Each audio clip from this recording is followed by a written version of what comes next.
I.S.U.P.K.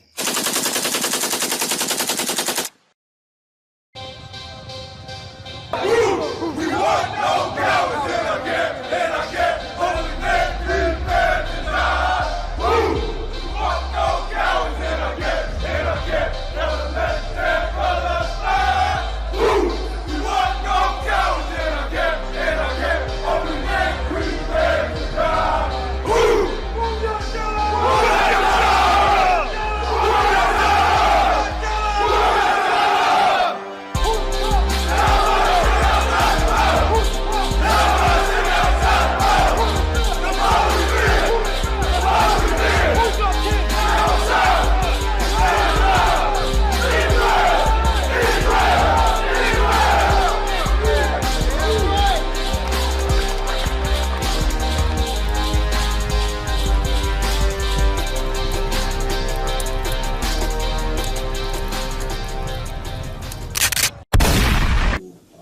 By the name who's our leader in this organization, commanding Gen.YAHANNA.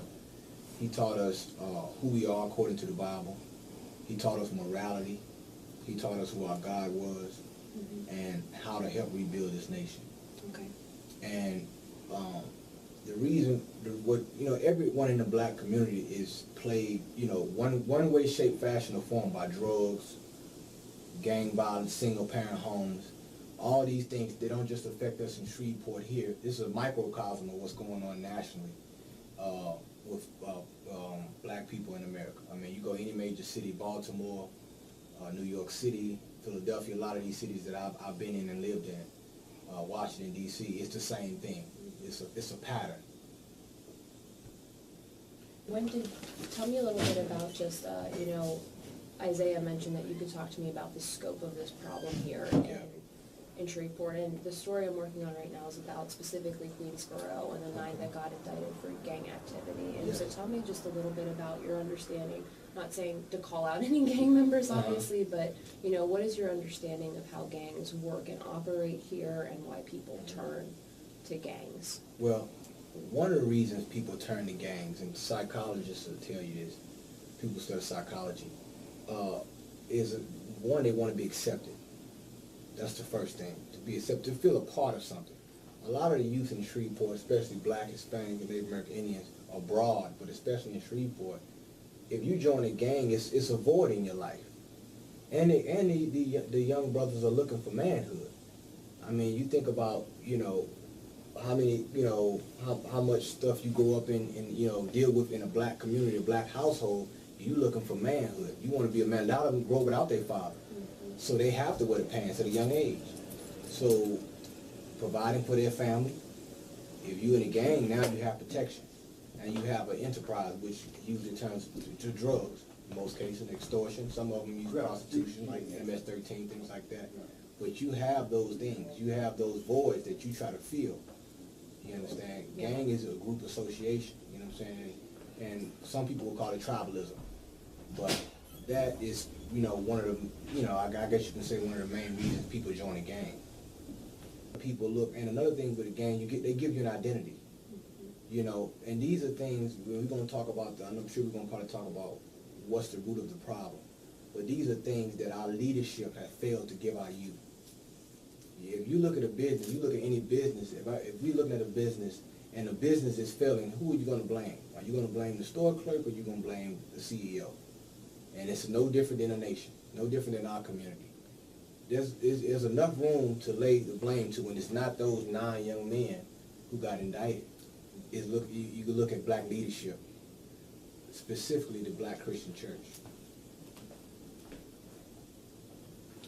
And so I know obviously Shreveport has poverty, and that's something that I'm sure factors into this. But go ahead and tell me a little bit about just when you're thinking about, you mentioned security, stability, sense of belonging. Why are our youth at a young age turning to gangs? What you mentioned the root of the problem. The root of the problem is lack of leadership.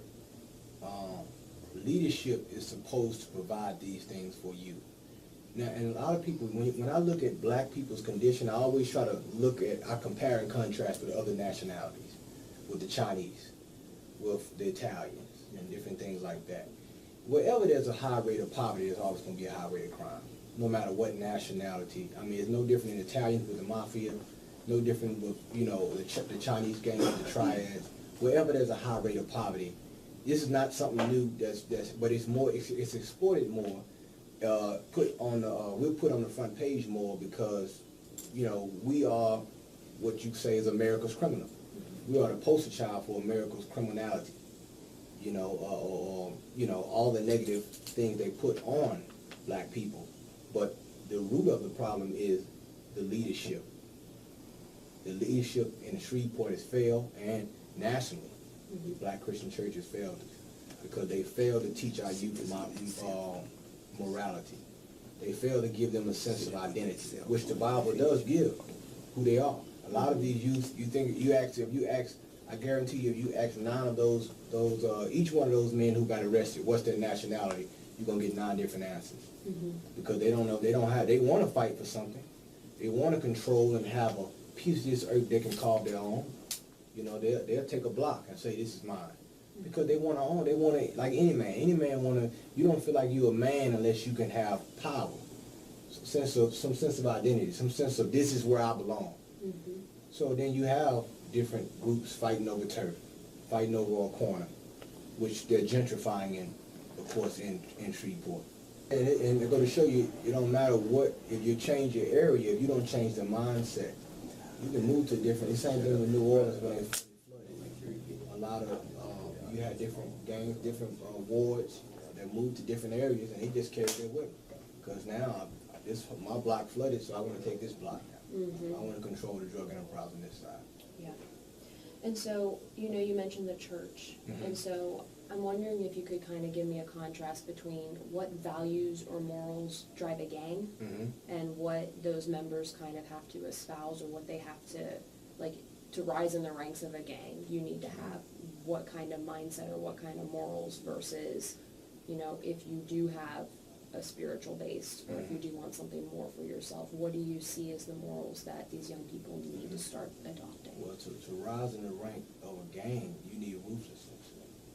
You need respect. You need courage. You know what I'm saying? You need, you know, you need to be, in essence, a rebel against this system. You know, most gangs, enterprises are legal in most cases. They're not selling, you know, washing powder. They're selling the illegal substance. So to rise in the rank of a gang, you need those things, you know what I'm saying, on the left-hand side. Yeah. But on the right-hand side, you still you need respect, you need courage, you need fearlessness. You know what I'm saying? But the thing with the Christian churches, they have diluted morality. You look at a lot of black Christian churches in Shreveport and all over. It's 600 and something odd laws in that Bible. Thou shalt not kill, thou shalt not murder. All those things, but they admit all of those, and they only preach one, which is tithes, paying tithes.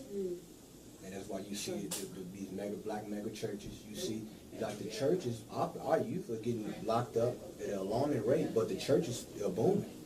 You see, you know, expensive cars. You see, you know, how they say they're blessed. Yeah. But those grandmothers that are in that church, their grandchildren are getting locked up and getting indicted. Yeah. You know what I'm saying? So religion, that's showing you that it's a void, and that they are the problem. The 9 that got locked up, they are not the problem. They're symptoms of the problem. The problem is leadership. Yeah. A fish rots from the head. You understand? So, you know, the thing with what's going on with a lot of the media and a lot of our own people, you know, they want to blame. They want to say, look at this generation here. But the Bible says, one generation precedes the next. So it was your job. Someone failed. Someone failed to teach you can't blame a 19-year-old rapper for today's problems. You got to blame the ones who were supposed to give them a reality instead of a dream. Yeah. And so I know that a lot of you know, when the sheriff did, I don't know if you saw the press conference. I heard about it. I didn't see it. I heard that he said something. Yeah, he, and is it okay if I say it on camera? Yeah, okay. But you know, it surprised me because I understand obviously that everyone's people, but if you do something bad, you have to be held accountable. Like, Exactly. I understand that. But he called them, I believe, sick, evil bastards. And then he said they've been doing this since they were 13. And that just really rubbed me the wrong way, because I've worked with 13-year-olds in gangs and things like that, and it's not that they're evil. Yeah. You know, it's that they need that sense of belonging, Exactly. et cetera. And so, you know, I feel like right now with law enforcement, there's kind of two different mindsets. I'm sure there's more, but the main ones I'm seeing are, we're gonna go in and arrest everybody. And then there's another one where it's like, these people need help, and we're gonna get to know them, we're gonna see what they need. Exactly. You know, and we're gonna help them. Yeah. And so I was just wondering, you know, talk to me a little bit about how law enforcement, how you've seen law enforcement interact with these communities, whether communities feel like they can trust law enforcement, or what you would like to see happen with that kind of. Well, with the law enforcement, when you see what happened with, the sheriff or whoever he was saying that they were sick, evil bastards, what you have now is a sense of what you call dehumanization. Yeah. And when you can dehumanize someone, it really is easy for the, to lock them up and throw away the key. It's easy. It's easy for the shoot them at a traffic stop, because when you take away the humanity from a group of people, when you start using those labels, sick, evil, bad, meaning it's like they're genetically prone to criminality. And when you start to target, which was racist for him to say that, make no mistake about it. It was a racist undertone in that statement, because if that was 9 white kids who might have went, with crystal meth in Louisiana, you would have never heard that statement. Right. You would have heard about, what we're trying to do, what kind of family they come from, and so forth. But we're automatically criminalized when we do a crime in America. Now, how I've seen law enforcement deal with our community we spoke in Baltimore, Washington, D.C. I mean, it's ruthlessness.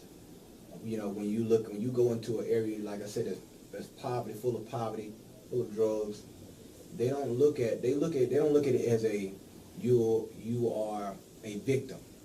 They look at you as the predator. They look at you as the problem.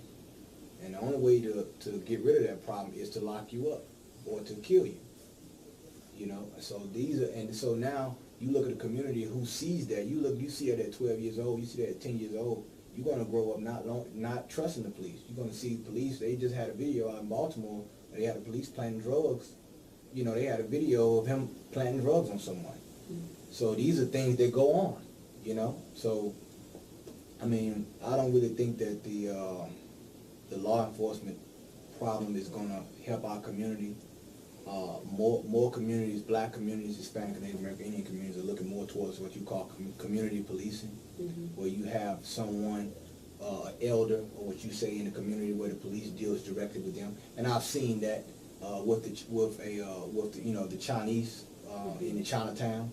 They have a problem. They have a specific Chinese police officer that deals with a elder or so forth. It never gets to this level. You see, they talk to him. He talk to the gangs. It's peace.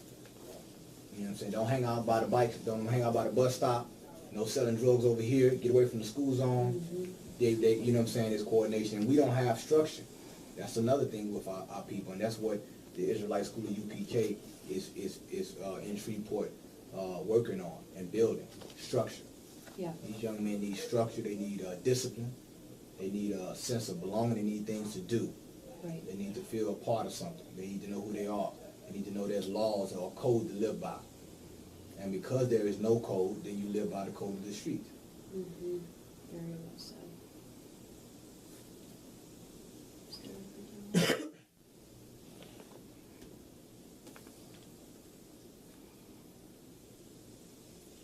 So we have covered a lot today, and it's been very, very helpful. Yes. Is there anything that you would like to add that I did not ask you about? Well, I just want to add that, like I said, the Israelite School of I.S.U.P.K, we're in Shreveport. Okay. We're doing things. We started a community farm or community garden. Okay. Growing our food. We have a program set up for youth to fix our youth in this city. A lot of people at the we had what was that conference we did with the Status of Black Shreveport. We were at the State of Black Shreveport not too long ago, And it's funny that we addressed these issues among a panel of preachers. Okay. And we talked about how the Christian church has failed the youth because they want to know why are the youth leaving church. They want to know. They want to know because, see, now you got the civil rights. A lot of the people from the civil rights era, they're dying out. Yeah. You got people like, Representative John Lewis and people of his era, they're starting to pass away now. Okay. And this generation, what are they left with? I have a dream speech. And they have no reality. All those years, even under Barack Obama's administration, we haven't built a reality. We're still living in the dream. And this dream is a nightmare like you see what's happening. And it won't be the last that you see this situation happening in Shreveport until there's a change of leadership. Yeah. And the Christian church, they have failed. The black Christian church have failed the youth in Shreveport. They have failed. And if any of them believe otherwise, then we can sit down and we can have a discussion or a panel or have a debate. Mm-hmm. Because we have evidence.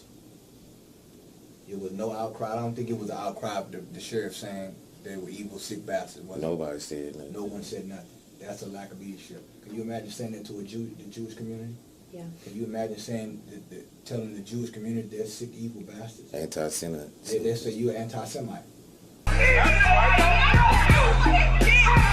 Nobody tell you cry. You know why? Because I never saw you before. But you are a black man like me. And it works out. My whole life was trying to find something to follow. Had loyalty, every man tried to borrow. Felt pain and a lot of sorrow. Got betrayed, so packed, I didn't even have my heart broke. Living confused, about to lose hope. Cops got me on the side of the road like a sideshow. Need an antidote before I croak. Now I'm setting fire to rhythm man blues, call this guitar smoke. Rebel with no cause, trying to find direction. The world got me vexed. Picked up a bad liquor habit that's hereditary from oppression. Felt like my life was on fire, trying to find an exit. Now look, 10 G's plus a good record. Sometimes a follower is a soldier, trying to find a good shepherd. Plus when you in hell, how do you excel? Wisdom the breath of life, I don't believe in fairy tale. Listen well to what I tell. No calling can cause pain. Something that a rebel knows very well. Can't you tell I was sent from the Lord? Got a tongue like a two-edged sword.